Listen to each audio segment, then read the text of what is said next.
Jam on toast!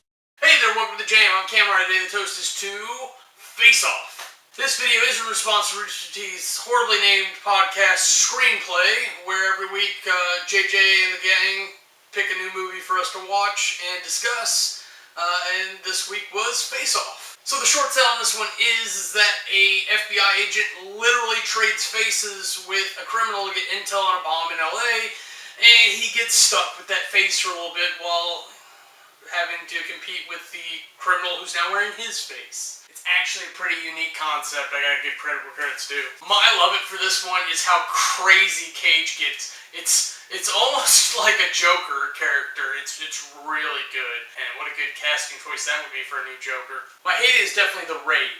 With everything going on in the country right now, it's just horrible to kind of see that sort of thing. And it was ridiculous because if you know anything about weapons, it was really odd because the criminals had all the legal weapons, long rifles and semi-automatic pistols, and the FBI rolled in with a bunch of illegal MP5s, I think, automatic rifles.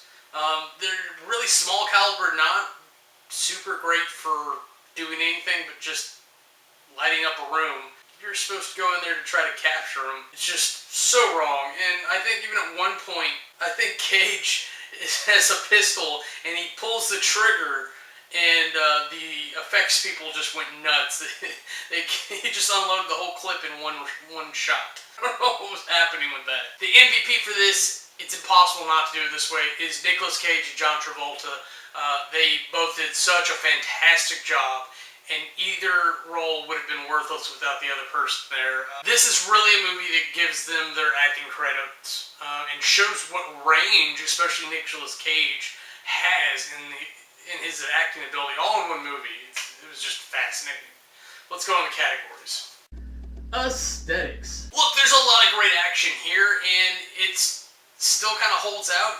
There's not too much there that says, hey, I'm not in the current time period.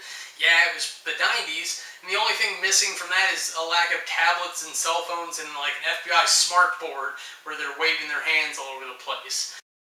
So the movie still holds up in that regard. There's a certain aesthetic flair to it, and I can't say I really get behind it, but they didn't really do too much poorly. What I didn't like is certain choices they made when they did things they're trying to express. Good guys being bad guys and bad guys being good guys. They're trying to mix up the whole thing, really defining antagonists and protagonists versus villains and heroes. Like a lot of the cops just had helmets. They were faceless, which means they're meaningless, evil people, while the villains were there. I didn't really get behind it. I get what they were doing, so like that kind of evens out itself. The whole thing with the guns and the firing and the sound effects really hurt me because I know too much.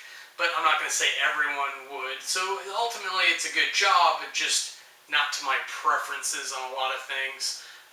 Though some of the face-off stuff was actually really interesting, and the acting that these actors put on their face is phenomenal.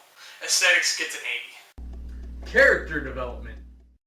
It's actually kind of amazing, almost to the point of being irritating. We build these characters up, we get like this very short story going on, especially in the very beginning, through a little bit of action exposition, let's call it.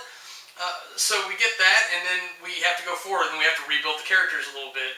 So we get that coming from the different characters, and then we get to a point where we get to this new face-to-face conversation, and we get like a nice, solid definition of the characters. And then the first movie's over, essentially. And then we switch faces, and we have to start rebuilding these characters, because now it's this character as this character. You have to reestablish boundaries with Pollux. We have to reestablish boundaries with everything else going on.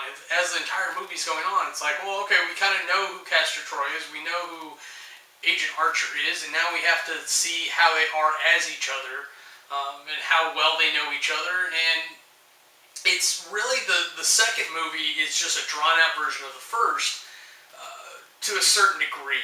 It's definitely more amazing than that, but as far as character development goes, they just drop all the information in the right places. I don't like that the kids used to mess with Archer, but it's a very sweet story in the middle of all this action, so it was actually kind of a relief to find that rock to sit on instead of drowning in all that action the whole time. Character development gets a 90. Storyline. I'm not exactly happy with throwing the kid in the refrigerator right off the beginning. Yeah, it sets up a totally dramatic storyline. It makes the Nicolas Cage character seem like an evil, horrible person, which the character is. I'm not arguing that. But based on the information we actually know, it's kind of a wrong assumption to go there, especially since it looks like he's trying to kill the guy.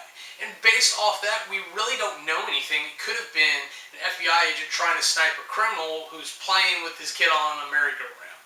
There's no real context. The only thing that we get out of that is that, hey, this guy killed a kid.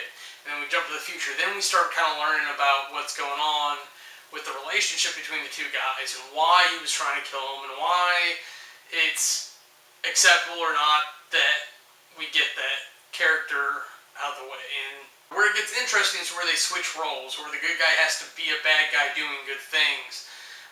He has to still do the same things he was doing as a good guy. I don't think Castor Troy would be doing the same thing in those scenarios. I don't think he'd be standing up for his kid, for his girl, her brother, whatever that situation was. It was kind of a weird moment. But, hey, it's part of it. It wasn't bad by any means. It's just not necessarily the flavor I would want to go with. Storyline gets an 85.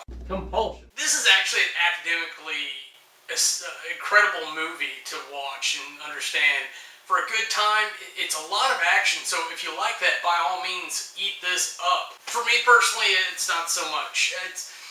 This is not a movie I would just throw on and watch and enjoy. I watched it because it came up on RT Screenplay. It's just one of those movies where it's like, this is a great movie. I can't believe you haven't seen this. You should watch this. You should definitely see this. And then you watch it and you're like, yeah, it was a good time. I'm like, let's watch anything else at this point.